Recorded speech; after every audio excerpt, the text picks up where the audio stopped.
Daniel chapter 3. I want to continue with this little theme here, maybe one more week here, about being overwhelmed.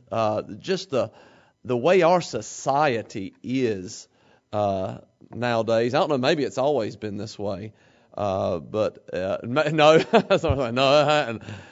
it's overwhelming. The rat race, the pace that you have to keep, just to live what some would call a normal standard of living, and things can just seem so overwhelming. I'm going to read here in Daniel chapter 3. I'm going to read the first 28 verses. I would read the whole chapter, but I'm afraid that you'd get lost going to 30 verses, so I'm only going to read 28. I may not read them all at once. We'll see here. Nebuchadnezzar, the king, made an image of gold whose height was 60 cubits, and the breadth thereof 6 cubits, and he set it up in the plain of Dura in the province of Babylon. Then Nebuchadnezzar, the king, sent to gather together the princes, the governors, and the captains, the judges, the treasurers, the counselors, the sheriffs, and all the rulers of the provinces to come to the dedication of the image which Nebuchadnezzar the king had set up. Let me go. There we go. Then the princes, the governors, and the captains, the judges, the treasurers, and the counselors, the sheriffs, and all the rulers of the provinces were gathered together into the dedication of the image that Nebuchadnezzar the king had set up. And they stood before the image that Nebuchadnezzar had set up.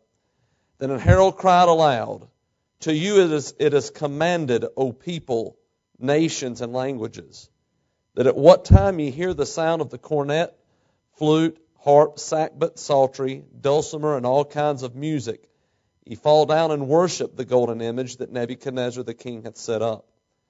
And whoso falleth not down and worshipeth the same hour, shall the same hour be cast into the midst of a burning fiery furnace. Therefore, at that time, when all the people heard the sound of the cornet, flute, harp, sackbut, psaltery, and all kinds of music, all the people, the nations, and the languages fell down and worshipped the golden image that Nebuchadnezzar the king had set up.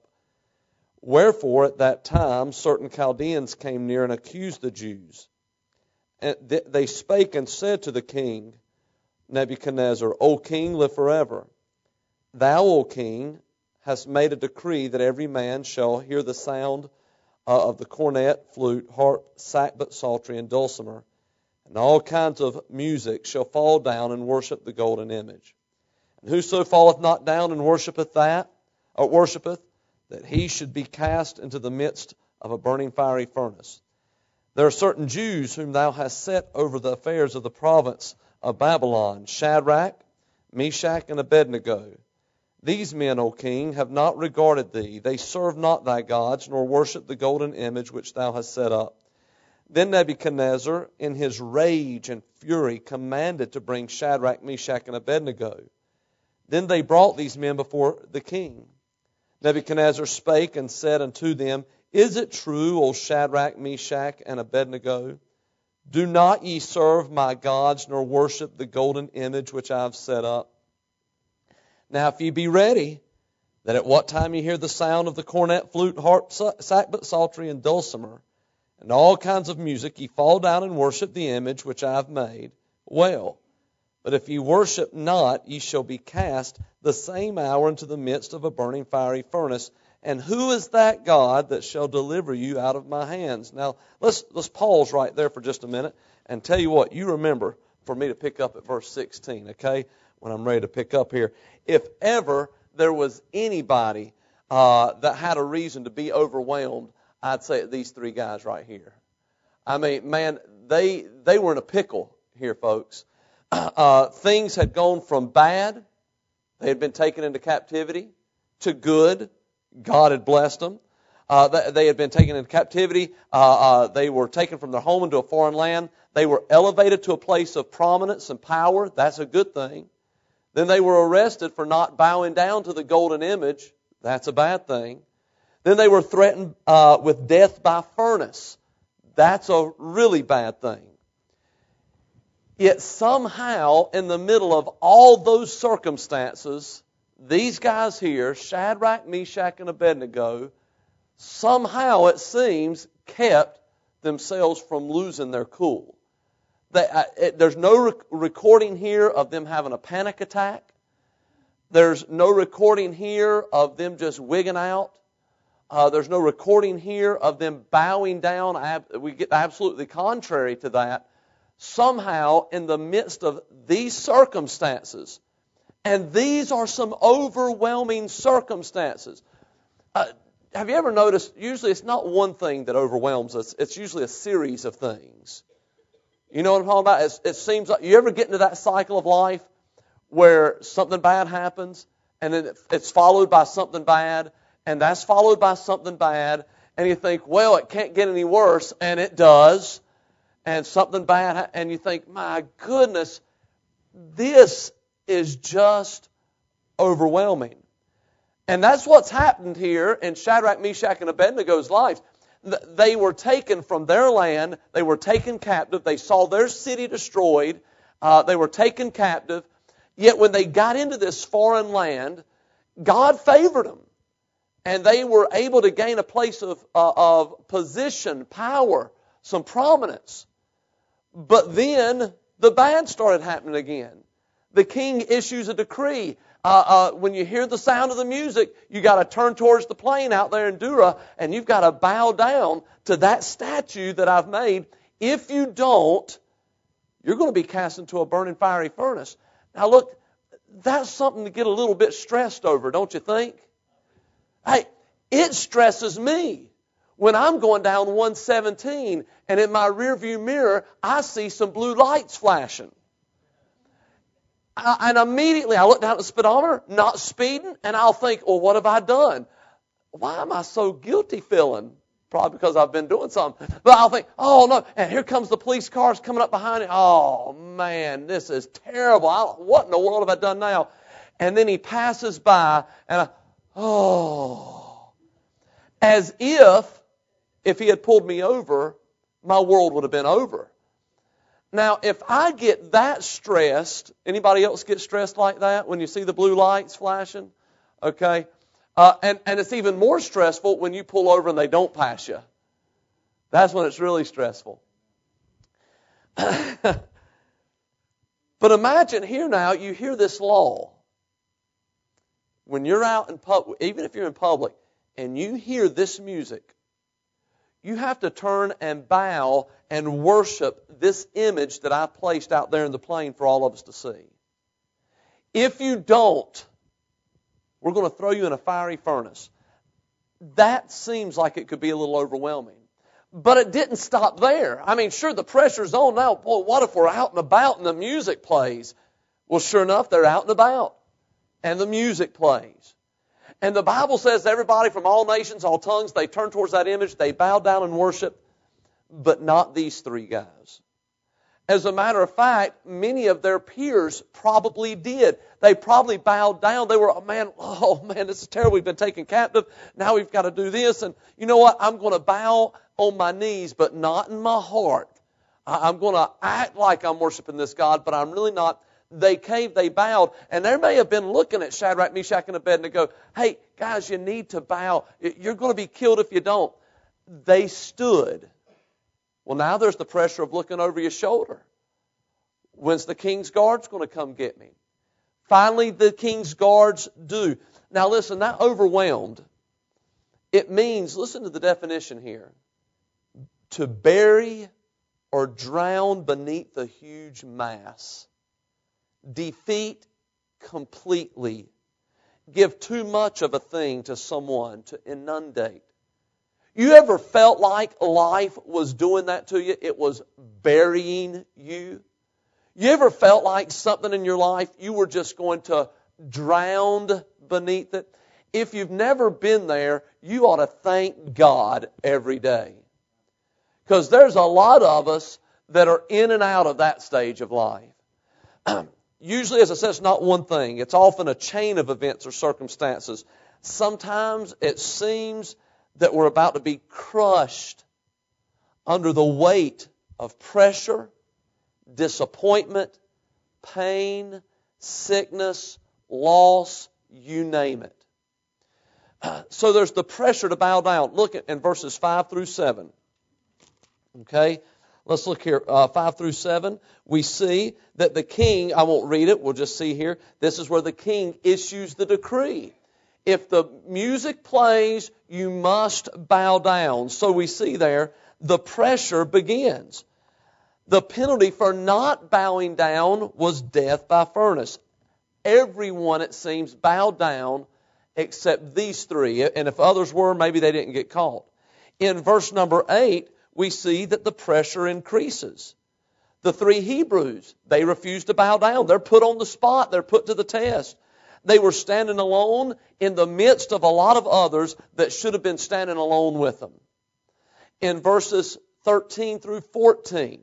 Oh, and by the way, there we see one of the weapons of the enemy to overwhelm us is fear.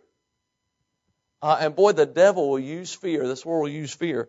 The next thing we see here is intimidation. Look in verses 13 through 14.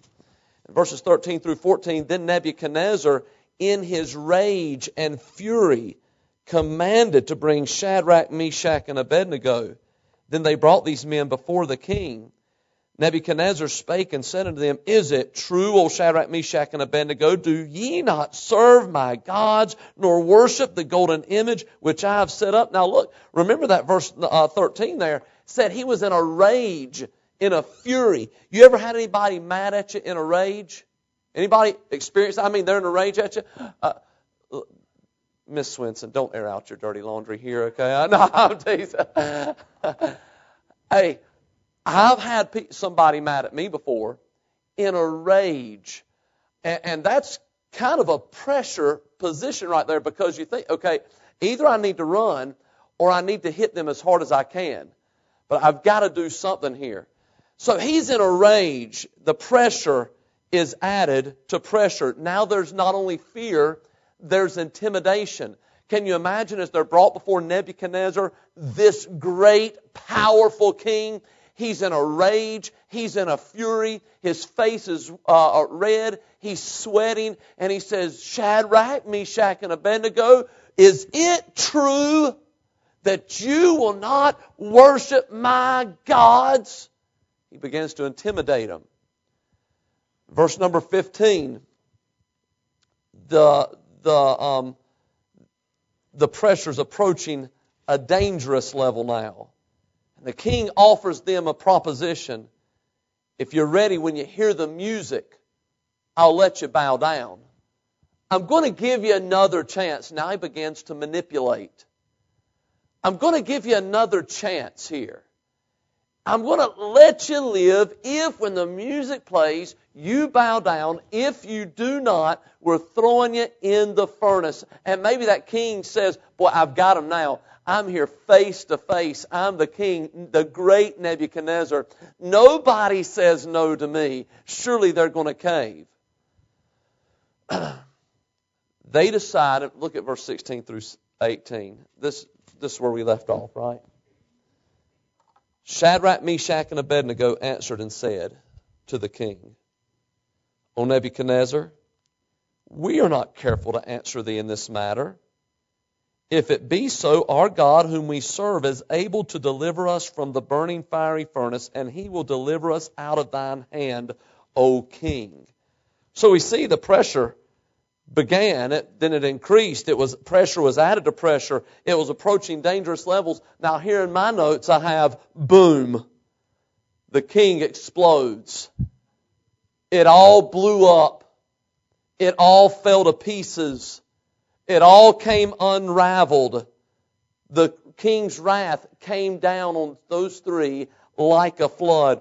The Bible says here that he was full of fury and the form of his visage changed. He was so mad that he contorted his face, his countenance, his facial expression. It just contorted. You ever seen somebody get that mad? To where, yes, Yes, how many of you in here are married? No, hopefully you've not seen that from your spouse. Maybe you have, I don't know. But now, boom, it all blows to pieces. Now look, Shadrach, Meshach, and Abednego, all they did was do what was right. They only said what was right. No, look, King, I'm sure they said it with great respect. O King, we don't have to think about this. We're not going to do that. Our God's able to deliver us, but even if He doesn't, King, so be it. We're not going to worship your God. You know, we often make the mistake of thinking that if we say the right things and do the right things, life's going to get easier. Isn't that what we teach sometimes? We preach it sometimes, don't we? Well, hey, I tell you what, you just do right and it's going to get easier. That's not always the truth. You don't find that in the Bible. You just don't find it. Here, these guys, they did what was right, and it went from bad to worse. They literally are going from the frying pan into the fire. Why do we always tend to think that negative circumstances are God's way of punishing us? They're not always God's way of punishing us. Anytime something negative happens, one of the first things we say, when it's really bad, oh, why is God doing this to me? Oh, I had a flat tire. I don't understand. I know there was no more tread on it. The wires have been showing for 3 months, but God, why would you let it go flat on me while I'm driving it? Why is God doing it? Oh, it must be for some past sin in my life. Now, I do believe when things go wrong, it is a wise thing to examine yourself and ask, okay, have I done something to merit this? Is this, have I done something wrong? But a negative circumstance is not always punishment. Maybe God is not punishing you. Maybe He's preparing you. There's a huge difference there. And evidently these guys understood that because, man, you talk about the pressure. Man, can you imagine burning to death? That's not how I want to go out. To be thrown into a fiery furnace and burned to death? Now, maybe God's not punishing you. Maybe He's preparing you. Apparently, these three, Shadrach, Meshach, and Abednego, they were under some horrific pressure here. It is on. They have the king's wrath waged against them. And man, he's getting ready to throw them in the fiery furnace. He's so mad. He's slobbering. He's red. He's sweating. He's pounding on the arm of his throne. And he's telling them, heat up the furnace 7 times hotter than it's ever been. Apparently, these three were not being punished by God. They were being prepared to see something great, to be used in a great way. Now, here's some application I want to get from this, okay? When the pressure is on and you're feeling overwhelmed, are you going to bow? Well, preacher, no, I would never bow like that to another God. We do it all the time when the pressure's on. Fear prompts us to bow when the pressure's on. Prompts us to cave in and to crumble. Think about this. At work, you're asked to do something that you know is wrong by the boss. He asks you to do something illegal, something wrong, maybe fudge something on the paperwork. If you don't do it, you could possibly lose your job. So what do? A lot of times we do, don't we? Will we focus? Here's a question I think that we ask ourselves here when the pressure's on and we feel like we're about to be overwhelmed. Will we focus on the size of our problem or the size of our God? You see, many people fear unemployment more than they fear the Lord. And so they say, well, I know my boss wants me to do this and it's not right. I know that I shouldn't do it, but if I don't do it, I may lose my job, but I know that God wouldn't want me to. But But I've got to provide for my family, so I'm going to go ahead and do it. Now, wait a minute. The same God that lines you up with that job, can He not line you up with another one? See, so many times we get overwhelmed because in the midst of overwhelming circumstances, we focus on the size of the problem rather than the size of our God. I remember in our first year of marriage, man, we had on some financial tough times. And I remember getting my paycheck, Sunday mornings there, writing my tithe, and thinking, man, I could really use this to pay the bills. I'm not sure Lord, I'm not sure where we're going to get the money for this bill that's due in 2 weeks. So what do I do there? Do I look at the size of the problem or the size of my God? I chose personally to look at the size of my God and went ahead and gave Him at least his 10%. And then He always provided. Listen, a friend tries to get you to participate in something that you know is wrong. And this is not just teenagers where the peer pressure is. That's adults too, isn't it? Somebody tries to get us to participate in something we know is wrong. If you do not participate, you might just lose a friend. So will we focus on the size of our problem? Or will we focus on the size of our God? Some of us, we tend to fear not being liked more than we fear the Lord. Not only does fear prompt us to bow down, sometimes manipulation does. Someone in your life maybe has unrealistic expectations for you. No matter how hard you try, you just cannot do good enough to satisfy them. So will we focus on the size of our problem or the size of our God? By the way, listen, let me go ahead and tell you, you can't live up to the unrealistic expectations of others. You can't. And by the way, nobody can live up to your unrealistic expectations of them. So don't even have them. I've learned the less expectations I have of somebody, the happier I am. The more I expect of them, the madder I get. So what do you expect of people? Preacher, to leave me alone. That's all. You'll hear things like this. Is that the best you can do? Maybe a spouse says that to a spouse. Boy, that's foolish. Is that the best you can do? Well, I'll tell you what you ought to do. Or some say this, well, if you loved me, you would such and such. Or if you loved God, you would do this. And if you loved God, you would not do that. Hold on just a minute. It's an unrealistic expectation right there. Well, if you loved your wife, you'd send her flowers once a week. Well, maybe you would.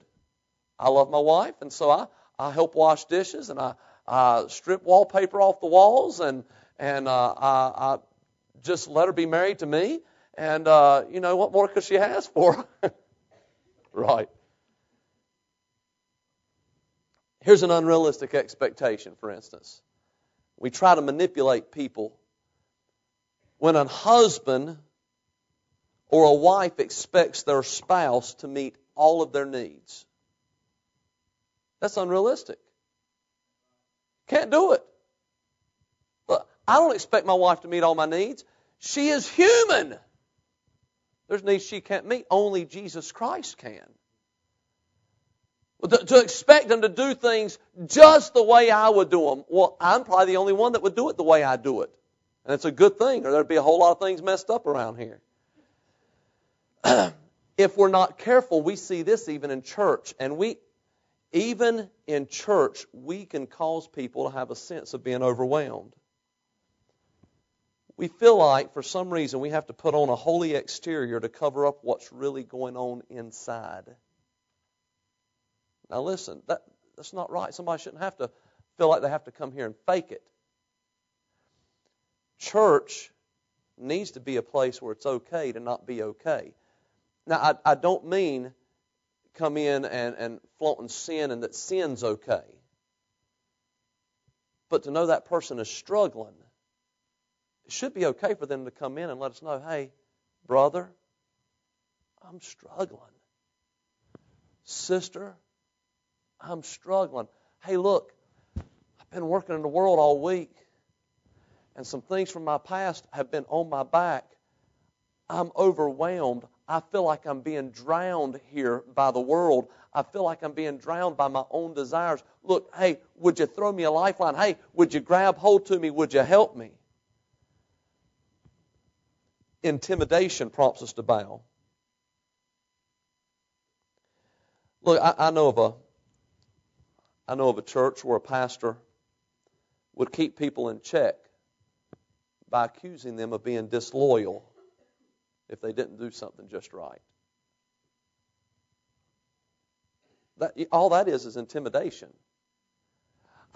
This one guy I knew of this circumstance where the preacher said, hey, would you set up the chairs in that Sunday school class after this event we're having this night away from the church? And after they got back and they had chairs on, they had to take chairs somewhere, and it was late at night, and this man forgot to set up the chairs in one room. The next day the man went on his bus route, got up early. He is on one of the long bus routes, got on his bus, went out and picked up maybe 40 or 50 kids, come back in, and as soon as he came back in, the preacher got him coming off the bus and said, you didn't do what I told you to. He said, I'm sorry. I just forgot. It slipped my mind. We got in so late, and I was trying to get all this done, and it just slipped my mind. And as he was walking up the steps, the preacher turned back and said, you're disloyal. That's what the problem is. Now listen, that's not right. That's not right. And that kind of mentality, and look, not just at church, the boss can do that, a family member can do that, intimidation, manipulation, fear. You ever heard this? Well, you didn't do that, you're just not right with God. Well, wait a minute. If they're saved, they are right with God. Jesus made them right with God. All right? That's already been established there. Well, maybe you're not right with God. If you say you're right with God because you're doing good, well, no, there's some self-righteousness there, right? See, often the temptation to bow sometimes is a temptation to bow to ourselves. We want things our way, don't we? Shadrach, Meshach, and Abednego could have done this. They could have said, well, we're not going to bow necessarily to that statue. We'll do it with our knees, but not with our hearts. We just don't want to die. We're just trying to save our life. We're looking out for us. Look, are we going to look at the size of our problems? Or are we going to look at the size of our God? We will always have problems in our life.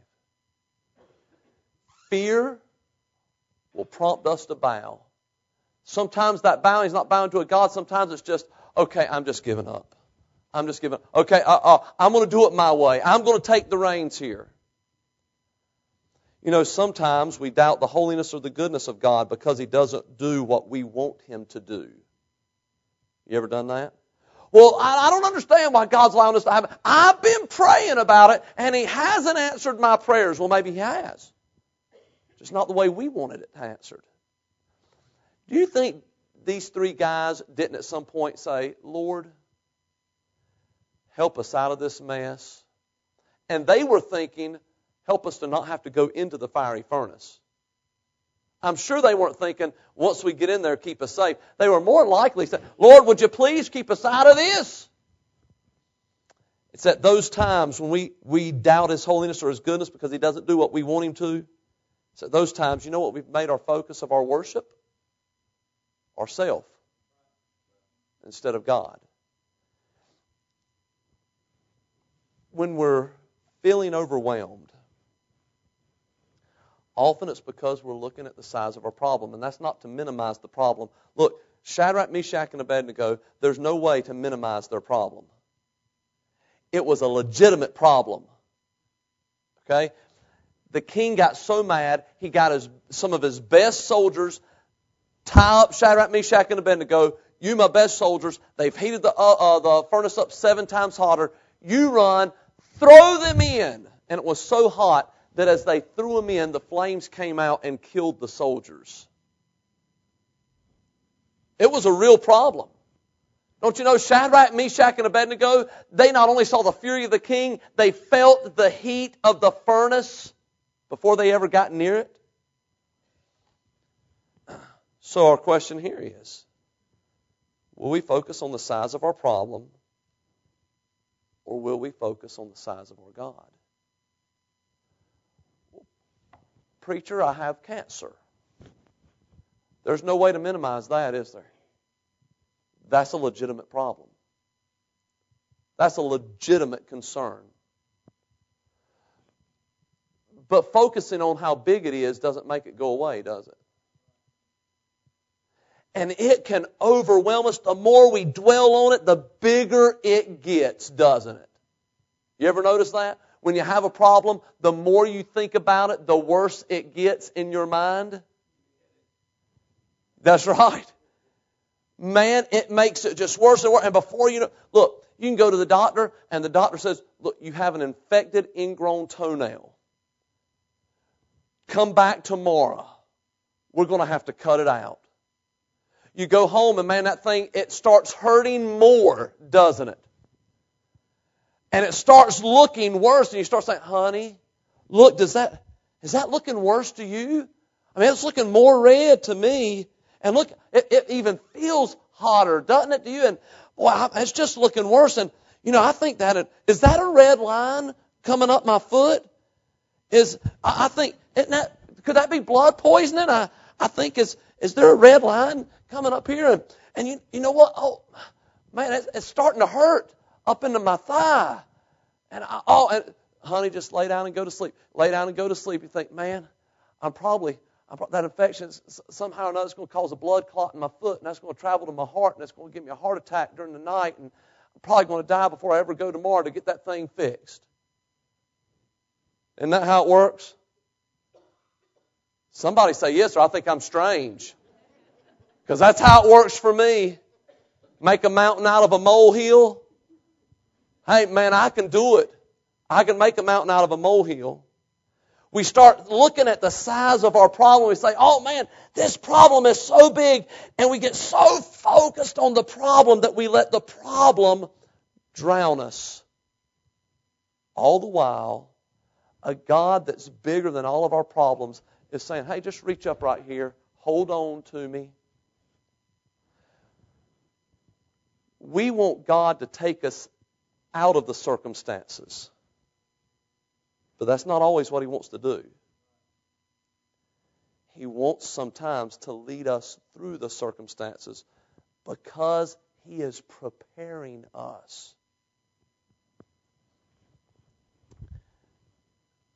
God was preparing them for a couple of things. One, He is preparing them to see something that nobody else had ever seen. The inside of that furnace. They were going to get to walk around in it with the Son of God. Isn't that amazing? Now, and listen to what else. Then Nebuchadnezzar, look in verse 26, then Nebuchadnezzar came near to the mouth of the burning fiery furnace and spake and said, Shadrach, Meshach, and Abednego, ye servants of the Most High God, come forth and come hither.